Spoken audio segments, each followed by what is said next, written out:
Hello friends, कैसे हैं आप सब? बढ़िया। चलिए, हमारा आज का टॉपिक है कॉशी's इंटीग्रल टेस्ट, अर्थात कॉशी का समाकल परीक्षण। तो सबसे पहले हम इसका स्टेटमेंट देखते हैं, फिर इससे संबंधित एक सवाल देखेंगे। यदि x इज ग्रेटर देन और इक्वल टू 1 के लिए f एक non negative monotone decreasing integrable function, अर्थात f कैसा फंक्शन है? ऋणोत्तर एकदिष्ट ह्रासमान समाकलनीय फलन है। कौन? f। इतनी सारी क्वालिटीज़ हैं इस फंक्शन f के पास, ठीक है। और वो फंक्शन f इस प्रकार है कि F N equal U N for all n belongs to n। तब श्रेणी समेशन यू एन और समाकल 1 से अनंत एफ एक्स डी एक्स दोनों ही साथ साथ अभिसारी या अपसारी होते हैं। मतलब अब आपको करना क्या है, आपको प्रश्न में जो श्रेणी दी हुई होगी आपको उसका nवां पद देखना है। nवें पद के हिसाब से जो nवां पद रहेगा ना, उसी को आप फंक्शन एफ एन मान लेना। और मगर यहाँ पर अपने को ये ध्यान रखना है कि जो फंक्शन है उसके पास ये क्वालिटी होनी चाहिए। अगर ये क्वालिटी है ना, तभी हम कॉशी का समाकल परीक्षण लगाएंगे और उसके अनुसार जैसा नेचर इस इंटीग्रेशन का होगा वैसे ही नेचर उस श्रेणी का भी होगा। तो इस सवाल से ये बातें और अच्छे से क्लियर हो जाएंगी। ध्यान से देखिएगा, बहुत ही सरल है। ये आपके पास श्रेणी दी हुई है। अब ये पहला पद, दूसरा पद, तीसरा पद, इस तरह से ये एनवा पद हो गया यू एन 1/n²। तो यू एन हो गया 1/n², ठीक है फ्रेंड्स। और आप देख सकते हैं कि हमको यू एन को एफ एन मानना होता है ना। तो और ये एफ कैसा होना चाहिए? Non negative monotone decreasing integrable function. तो आप देख लो कि ये यू एन जो है, क्योंकि इसी को आप एफ एन कहने जा रहे हो,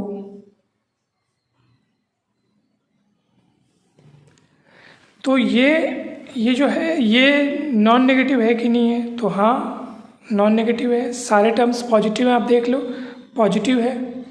ओके, मोनोटोन डिक्रीजिंग है कि नहीं? मोनोटोन डिक्रीजिंग देख लो, ये सारे पद घटते जा रहे हैं, देख लो आप। हर अगला अपने पिछले से छोटा है, दूसरा पहले से छोटा, तीसरा दूसरे से छोटा, इस तरह से ये कम होते जा रहे हैं। तो ये मोनोटोन डिक्रीजिंग भी और इंटीग्रेबल भी है। तो यहाँ पर जो फंक्शन, अगर अपन F N equal F U N को ही एफ एन बोले हैं और यू एन कौन है? 1/n² है। तो एफ एन इक्वल अगर 1/n² है तो एफ एक्स हो जाएगा 1/x²। ठीक है फ्रेंड्स। तो आप यहाँ पर ये देखेंगे कि ये स्पष्ट है कि एफ जो है वो नॉन नेगेटिव है। देख लो, ये नेगेटिव है ही नहीं, नॉन नेगेटिव और मोनोटोन डिक्रीजिंग फंक्शन, तीर का निशान नीचे, मतलब डिक्रीजिंग फंक्शन है ये, इंटीग्रेबल फंक्शन, मतलब इसका हम इंटीग्रेशन कर सकते हैं। तो ऐसे स्थिति में ये श्रेणी और समाकल जो है दोनों का बिहेवियर एक जैसे रहेगा। मतलब आप समाकल का बिहेवियर चेक कर लो, वही नेचर श्रेणी का भी होगा। तो ये कहाँ से है? कॉशी के समाकल परीक्षण से, ठीक है। तो आप उसको लिखेंगे, अतः कॉशी के समाकल परीक्षण से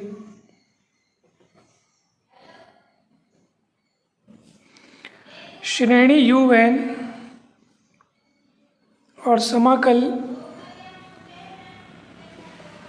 एफ एक्स डी एक्स ये दोनों साथ साथ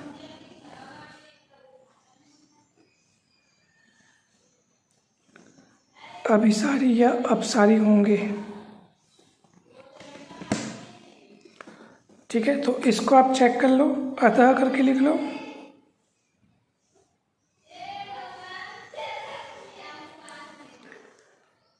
एक से अनंत 1/x² dx और समाकलन होगा इसका -1/x।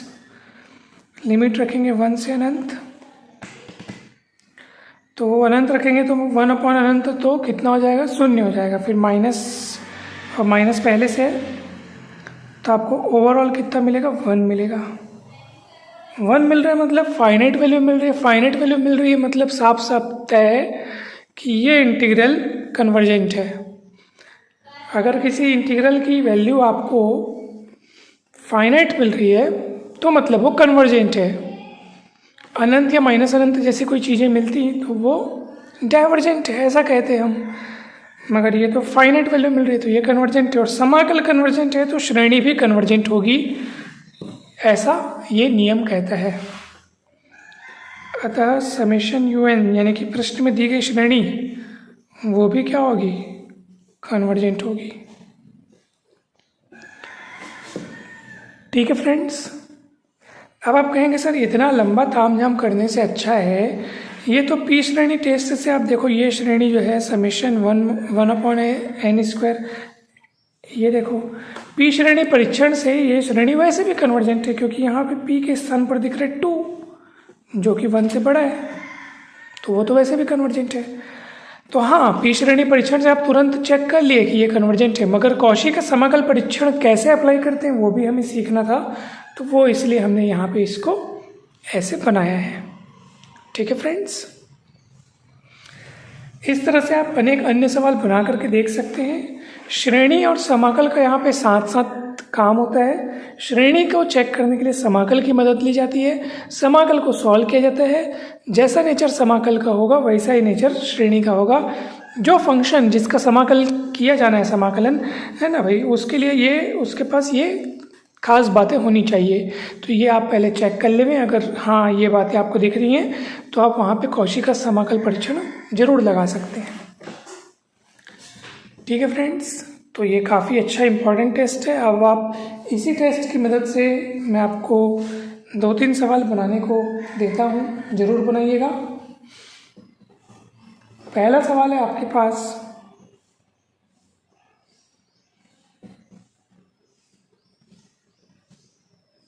ये एक श्रेणी है जिसके कन्वर्जेंस या डाइवर्जेंस की आपको जांच पड़ताल करनी है। ठीक, और दूसरा सवाल है आपके पास ये, तो ये पहला, ये दूसरा कौशी का समाकल परीक्षण के मदद से आपको बनाना है। ठीक है फ्रेंड्स, तो ये सवाल है आपके। चलिए फ्रेंड्स, देखिए अब कुछ इम्पॉर्टेंट, वेरी इंपॉर्टेंट फैक्ट्स, और इससे ये वाले फैक्ट्स भी आपके एग्ज़ाम में आ सकते हैं। श्रेणी summation n=2 to infinitive 1/n log n के पावर में p, ये श्रेणी कन्वर्जेंट होगी सिर्फ और सिर्फ तब जब p का मान 1 से बड़ा होगा, और डाइवर्जेंट कब होगी, जब p का मान 0 से बड़ा किंतु 1 या 1 से छोटा। ठीक है फ्रेंड्स, इसका प्रूफ आपको किताबों में मिल जाएगा, किंतु अभी हम मेन जो ध्यान दे रहे हैं वो कंसेप्ट पर ध्यान दे रहे हैं। और यहाँ पे आप p का मान अलग अलग तरह से चुन करके अनेक सारी श्रेणियों को इस रिजल्ट के आधार पर तुरंत लिख सकते हैं कि उन श्रेणियों का नेचर कैसा होगा। जैसे यदि मैं यहाँ पर p का मान 1 सोचूं तो मुझे ये श्रेणी का रूप कैसा दिखेगा, समेशन 1/n log n, क्योंकि p का मान मैंने 1 सोचा है। तो ये श्रेणी का क्या नेचर होगा, तो ये श्रेणी होगी डाइवर्जेंट, क्योंकि p जब 1 के बराबर या 1 से छोटा होता है तो श्रेणी होती है डाइवर्जेंट। तो ये भी सीरीज़ क्या होगी, डाइवर्जेंट।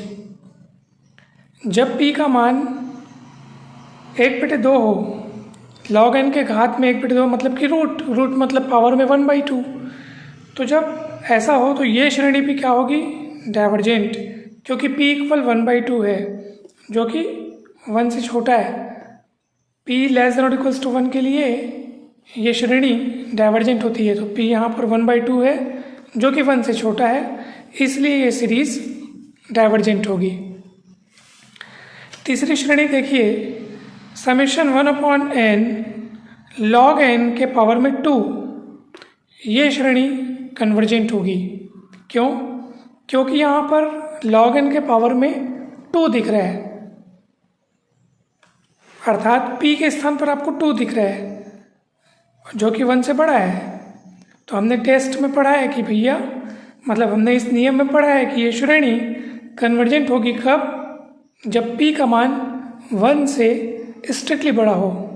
तो यहाँ पे p का मान 2 है जो कि 1 से बड़ा है स्ट्रिक्टली, इसलिए ये सीरीज़ क्या होगी, कन्वर्जेंट होगी। ठीक इसी तरह ये सीरीज़ भी कन्वर्जेंट सिर्फ तब होगी जब p का मान 1 से बड़ा होगा। तो ये भी कंसेप्ट आप लोग याद रखिएगा। यहाँ पर भी आप p का मान भिन्न भिन्न चुन करके आप उसको ऐसे नीचे लिख सकते हैं फ्रेंड्स। ठीक है, तो ये इंपॉर्टेंट कंसेप्ट्स हैं, इनको आपको हमेशा याद रखना है, ध्यान रखना है। अब कॉशी इंटीग्रल टेस्ट में इतना ही, क्योंकि ये सब जो प्रूफ है वो भी कॉशी इंटीग्रल टेस्ट की मदद से आसानी से इसके प्रूफ समझे जा सकते हैं, मगर हमने केवल रिजल्ट्स को ध्यान में दिया है। ठीक है, तो रिजल्ट्स इसलिए हमने देखे बिकॉज जब ऑब्जेक्टिव क्वेश्चंस आएंगे तो उसमें आपको मेन जो है सही उत्तर आपको चुनना है।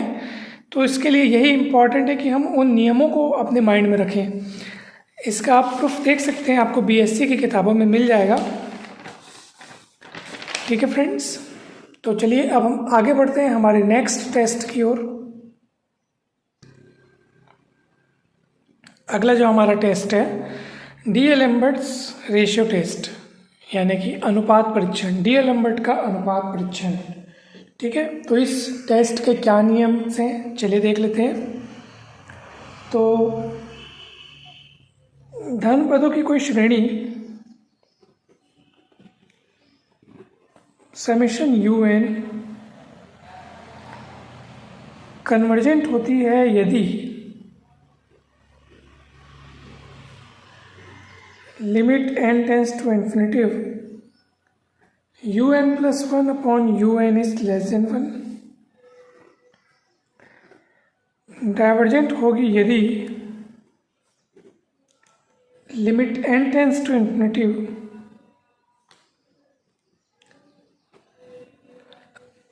UN+1 upon UN is greater than 1,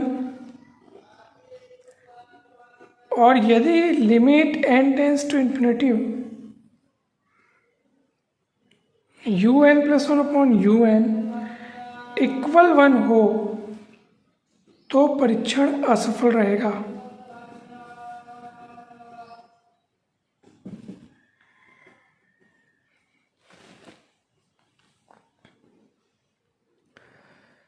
ठीक है फ्रेंड्स, ये नियम है। धन पदों की कोई श्रेणी समेशन UN कन्वर्जेंट होगी कब, यदि limit n tends to infinitive UN+1 upon UN is less than 1। Divergent होगी कब, यदि यही लिमिट ग्रेटर देन 1 हो, और यदि ये लिमिट इक्वल टू 1 आ जाए तो परीक्षण असफल रहेगा। मतलब असफल बोलने का मतलब ये है कि उस श्रेणी के बारे में फिर हमको कोई और उपाय अपनाने होंगे उसके नेचर को चेक करने के लिए, वो कन्वर्जेंट है कि डाइवर्जेंट है। फिर वो रेशियो टेस्ट इसका निर्धारण नहीं कर सकता अगर ये वाला केस आ रहा है। तो हमें कुछ और उपाय अपना करके देखने होंगे, कुछ और परीक्षण लगाने होंगे उस श्रेणी के अभिसरण या अपसरण जो भी हो उसकी जांच के लिए हमको कोई और तरीका अपनाना होगा, यदि ये वाला केस अपने को प्राप्त होता है तब की बात है ना भाई। और चलिए अब सवालों को देखते हैं।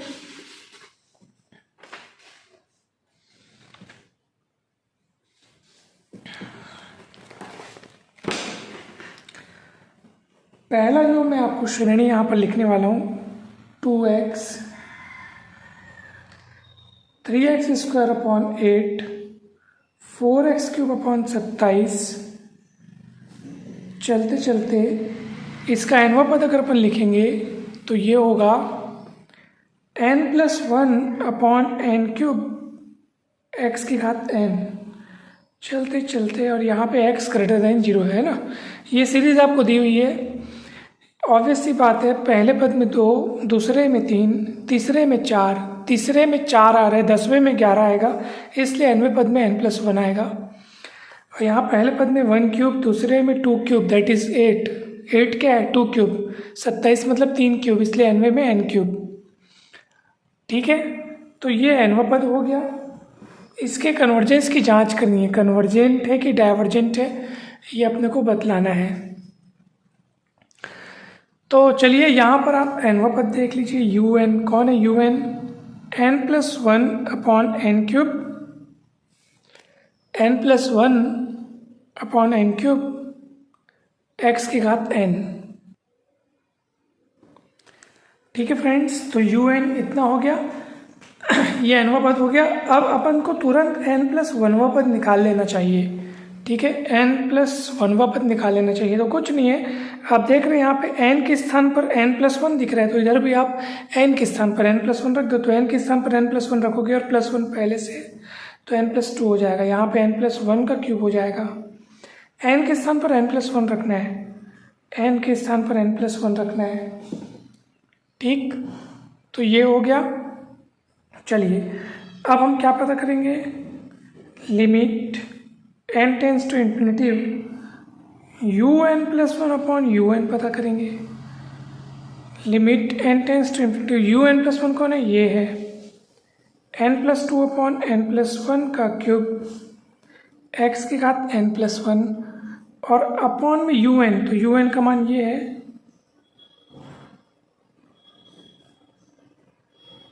ये ऐसा।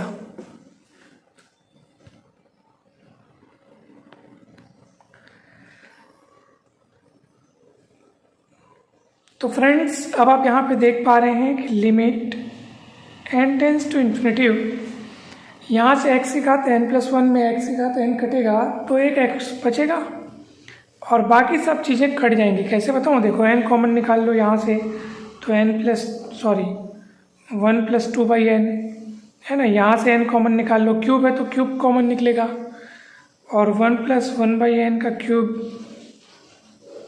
ठीक है फ्रेंड्स, या इसको आप ऐसे कर सकते हो, एक साथ 4 घात करके। चलो ठीक है, यहाँ से भी n कॉमन निकाल लो, ये ऐसा कुछ, ये n क्यूब हो गया। तो ये पूरा n क्यूब से n क्यूब, n से n कटेगा और n टेंस टू इन्फिनिटी लगाओगे तो सारे 0 0, कुल मिला के आपके पास सिर्फ बचेगा कौन? x। और हमने अभी पढ़ा है कि लिमिट इतना जब <1 हो तो सीरीज कन्वर्जेंट, और लिमिट इतना जब <1 हो तो सीरीज डाइवर्जेंट, और लिमिट इतने की वैल्यू ही अपने को कितनी मिली है? x मिली है। तो इसका मतलब ये हुआ, देखो limit n tends to infinity un+1 upon un <1 हुआ तो सीरीज क्या होगी? डाइवर्जेंट होगी। और इतना <1 बोलने का मतलब x <1, क्योंकि इसी का आंसर तो x आया है ना, यानी x <1 होगा तो सीरीज क्या होगा? सीरीज डाइवर्जेंट होगा, है ना। इसको मैं ऐसे लिखता हूँ वेन करके, और वेन x इज <1, x <1 मतलब ये लिमिट <1, तो सीरीज क्या होगा? कन्वर्जेंट होगा। ठीक है फ्रेंड्स, ये सीरीज कन्वर्जेंट होगा।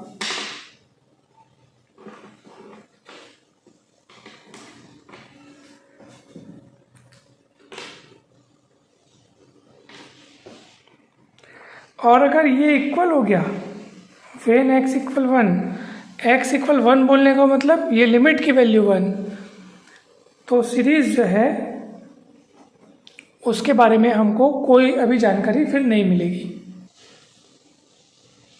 सीरीज के बारे में कोई जानकारी नहीं, मतलब या यूँ लिखिए, टेस्ट फेल, परीक्षण असफल हो गया। यहाँ पे कौन से केस में? x = 1 वाले केस में। तो x = 1 वाले केस में हमको कुछ दूसरा उपाय करना चाहिए। तो अब हमारी कहानी आगे बढ़ेगी x = 1 के लिए। तो एट x = 1 के लिए, x इज <1 के लिए अपन ने निष्कर्ष निकाल लिया है कि सीरीज डाइवर्जेंट होगी। x इज <1 के लिए भी अपने को पता चल गया है कि सीरीज कन्वर्जेंट होगी, क्योंकि ये x कोई और नहीं बल्कि इस लिमिट का मान है। और डी-लैम्बर्ट रेशियो टेस्ट बोलता है कि अगर ये लिमिट <1 तो सीरीज डाइवर्जेंट, यानी ये लिमिट <1 मतलब x इज <1, क्योंकि लिमिट की वैल्यू ही तो x है। तो x ग्रेटर देन 1 के लिए series divergent, x less than 1 के लिए सीरीज कन्वर्जेंट, x इक्वल 1 के लिए टेस्ट फेल। तो x इक्वल 1 के लिए गाड़ी आगे बढ़ाएंगे, x इक्वल 1 पर श्रेणी का नेचर चेक करेंगे। तो x इक्वल 1 के लिए चलिए वापस लौटते हैं और देखते हैं यू एन क्या होता है। तो x इक्वल 1 जब यहाँ रखोगे तो यू एन आपको मिलेगा n+1/n³।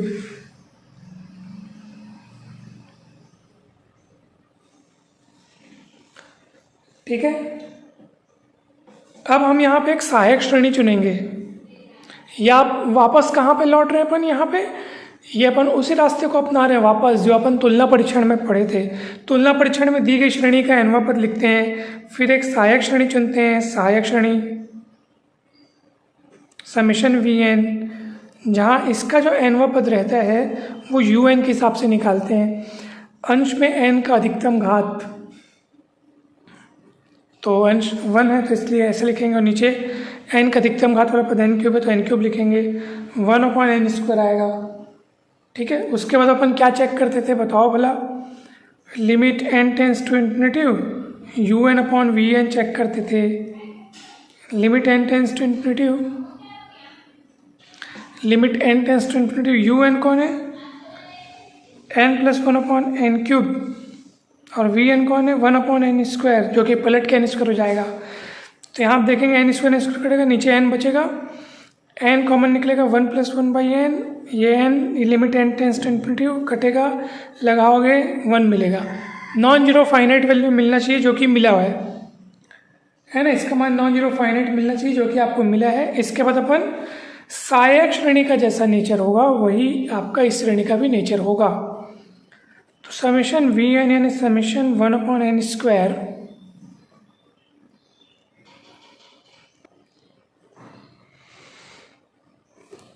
ये श्रेणी तो कन्वर्जेंट है, क्यों, पी सीरीज टेस्ट से, यहाँ पे पी का मान आपको 2 दिखाई दे रहा है।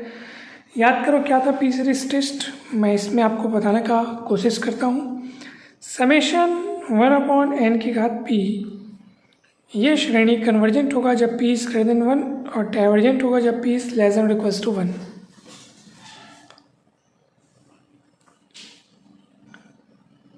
ठीक है फ्रेंड्स, ये श्रेणी कन्वर्जेंट होगा जब p is greater than 1, divergent होगा जब p इज लेस देन और इक्वल्स टू 1।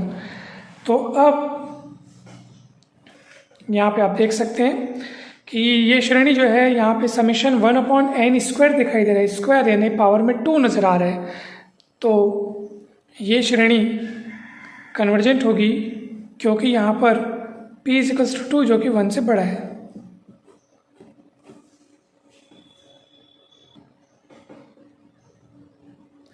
और ये श्रेणी कन्वर्जेंट है, इसका मतलब समेशन यू एन यानी x इक्वल 1 पर जो दी गई श्रेणी x इक्वल 1 पर वो भी क्या होगी, कन्वर्जेंट होगी। तो फाइनल रिजल्ट अपन लिखेंगे, देखो 2 रिजल्ट तो अपने को उसी समय पता चल गए थे, जिसमें से x इज ग्रेटर देन 1 के लिए सीरीज डाइवर्जेंट और लेस देन 1 के लिए सीरीज कन्वर्जेंट। तो x is less than equal 1 के लिए सीरीज कन्वर्जेंट और लास्ट में हमने x इक्वल 1 के लिए भी चेक किया तो सीरीज अपने को कन्वर्जेंट मिला है, यही वाला सीरीज ना, क्योंकि x इक्वल 1 पर ही ये यू एन ऐसा हुआ था, है कि नहीं। तो x इज इक्वल 1 या x is less than 1, less than 1 के लिए अपन यहाँ डिक्लेयर कर चुके थे, है ना, और नीचे x इक्वल 1 के लिए डिक्लेयर कर दिए। इन दोनों केसेस के लिए सीरीज कन्वर्जेंट अपने को मिला है, तो उनको कंबाइन करके लिख देते हैं कि जब x का मान 1 या 1 से छोटा हो तो इस मान पर सीरीज क्या होगी, कन्वर्जेंट होगी, और x का मान जब 1 से बड़ा होगा तो सीरीज क्या होगी, डाइवर्ज करेगी। ठीक है फ्रेंड्स, इस तरह से आपको कंप्लीट आंसर आपका देना है।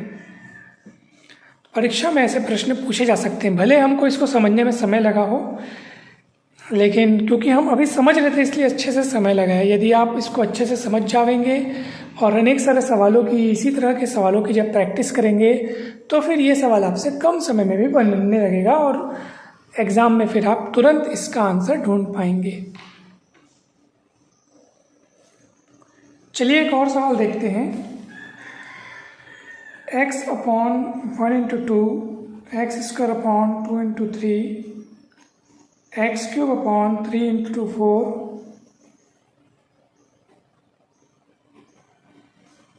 एक्स की घात 4/4 गुणित 5 चलते जा रहा है एक्स ग्रेटर देन 0। ऐसे ही बनेगा फ्रेंड्स, जैसे पिछले वाला सवाल बना है ना, वैसे ही बनेगा। कहीं पर भी आपको डाउट आएगा तो ज़रूर पूछिएगा। आप डाउट पूछने के लिए सीधे हमसे कांटेक्ट कर सकते हैं। हमने आपको पिछली कक्षाओं में व्हाट्सएप नंबर बताया हुआ है 8871420304। और हमारे यूट्यूब चैनल को भी ज़रूर सब्सक्राइब कीजिएगा, मैथ्स मास्टर मुकेश, जिसमें आप मैथ्स को और ज़्यादा बारीकी से समझ सकते हैं। हमारा एक और चैनल है, एक तो हमने आपको बताया मैथ्स मास्टर मुकेश, एक और चैनल है मैथ्स एक्सपर्ट मुकेश, तो उसको भी आप ज़रूर सब्सक्राइब कीजिएगा। और किसी भी प्रकार के कोई भी डाउट हो, कुछ कन्फ्यूज़न हो, कुछ सवाल पूछना हो, कुछ सलाह लेनी हो, कुछ भी अगर आपको शेयर करना हो तो सीधे आप हमसे व्हाट्सएप पर कनेक्ट हो सकते हैं। ठीक है फ्रेंड्स, तो जैसे ये सीरीज़ है, अब इस सीरीज़ को अपने को कन्वर्जेंट है या डाइवर्जेंट है ये बताना है। तो अच्छा, एक और चीज़ फ्रेंड्स, आपके मन में एक प्रश्न उठेगा कि सर हमको कैसे पता चलेगा कि कब कौन से सवाल में कौन सा टेस्ट लगाना है। तो देखो, तुलना परीक्षण करने के लिए हमको एक दी गई श्रेणी के साथ साथ सहायक श्रेणी की ज़रूरत पड़ती है। और तुलना परीक्षण जो है, अभी तक हमने जितने भी सवाल पढ़े तुलना परीक्षण में आपने देखा, उसमें ऐसा तो नहीं था कि किसी भी श्रेणी में एक्स का नामो निशान हो, ऐसा नहीं था, आप देख सकते हैं।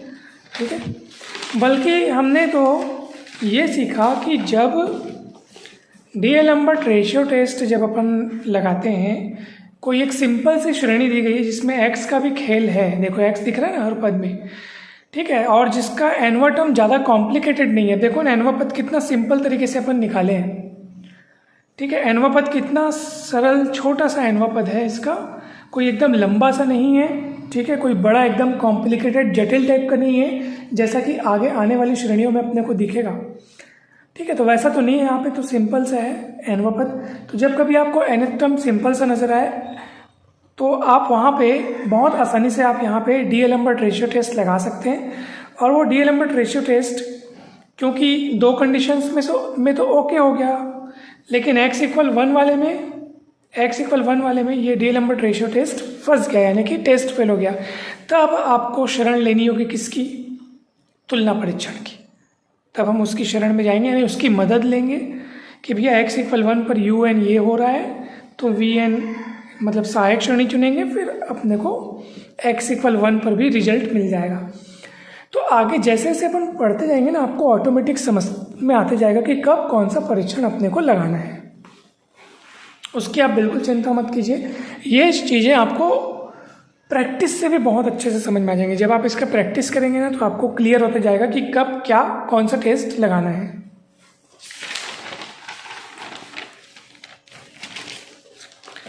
तो फ्रेंड्स, अब सबसे पहले तो हम यहाँ पर एनवा पद देखेंगे। एनवा पद क्या है? तो un हम कहेंगे एनवे पद को।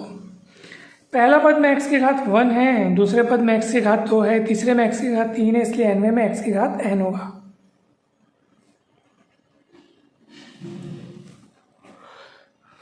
नीचे में देखो आप, पहला पद में 1, दूसरे में 2, तीसरे में 3, चौथे में 4, तो एनवे में n। और बगल में जो लिखा है उससे एक ज़्यादा, इसमें जो बगल में लिखा है इससे एक ज़्यादा, इसमें जो बगल में लिखा है इससे एक ज़्यादा, इसलिए एनवे पद में भी जो बगल में लिखा रहेगा वो उससे एक ज़्यादा होगा। un आ गया हमारे पास। तुरंत अब हम un+1 निकालेंगे, यानी n के स्थान पर n+1 रख देंगे।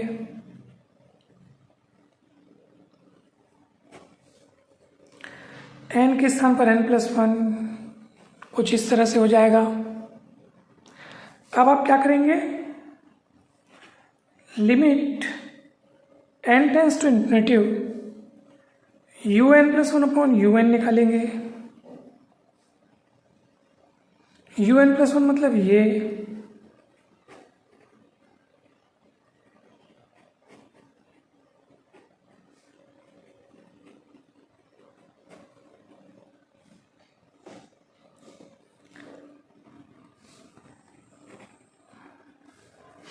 और un का मान मुझे रखना था, इसलिए बटे में रखना था, इसलिए मैंने पलट करके ऊपर रखा हुआ है।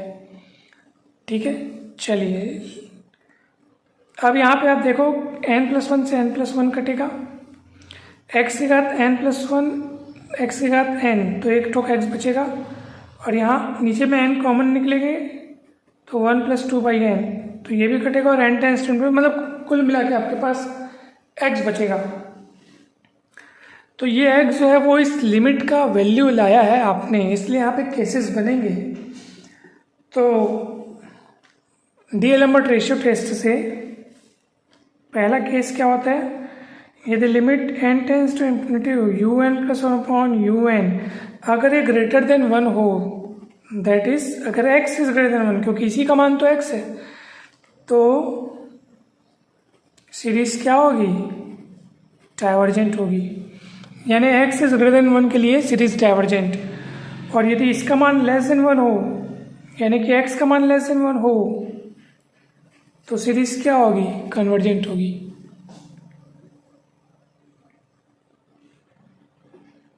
तो इन दो केसेस के लिए तो हमको रिजल्ट मिल गया।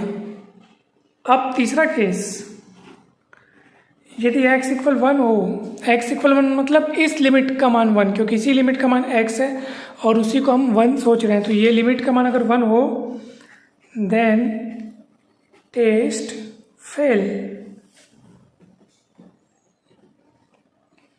टेस्ट क्या हो जाएगा, फेल हो जाएगा।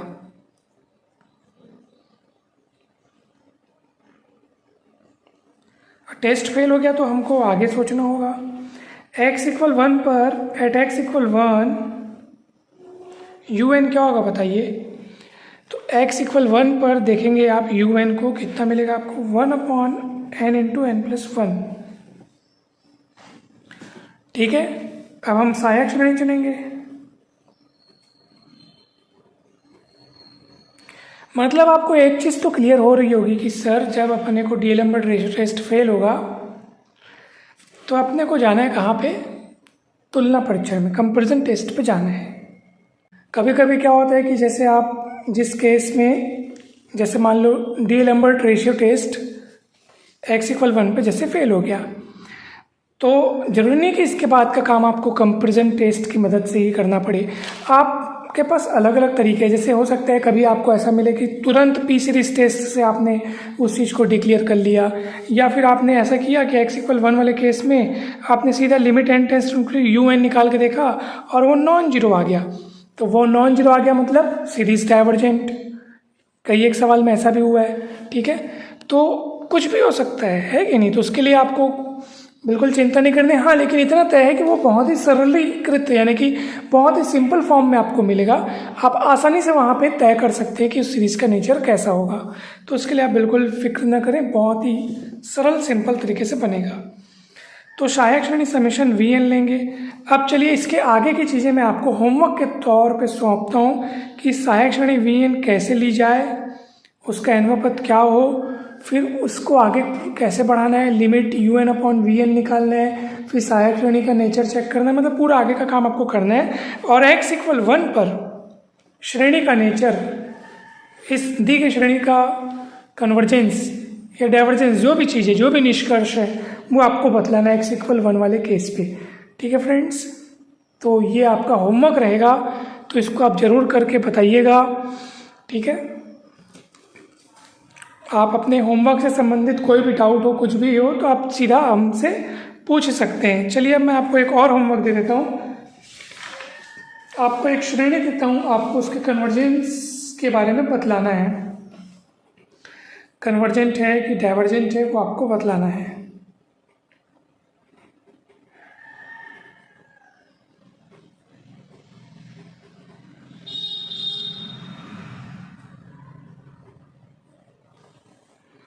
इसका n वां पद में लिख के आपको दे देता हूँ ताकि कोई ज़्यादा कठिनाई ना हो। हर सवाल में ज़रूरी नहीं कि आपको n वां पद लिख के दिया होगा।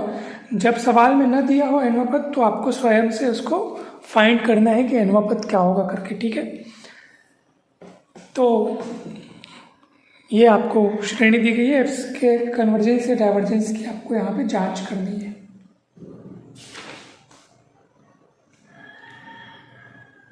ठीक है फ्रेंड्स, तो चलिए आज के इस क्लास में हम आपको एक ही सवाल और ये वाले को कंप्लीट करना है आपको। x इक्वल 1 में उस श्रेणी का नेचर बताना है और ये श्रेणी आपको दी गई, इसके बारे में आपको बताना है। तो ये आपका होमवर्क है और आज की इस क्लास में इतना ही। अब हम मिलते हैं नेक्स्ट क्लास में और कुछ और सवालों को सॉल्व करेंगे। ठीक है फ्रेंड्स, आप सभी को बहुत बहुत धन्यवाद। जल्दी मिलते हैं अब नेक्स्ट क्लास में।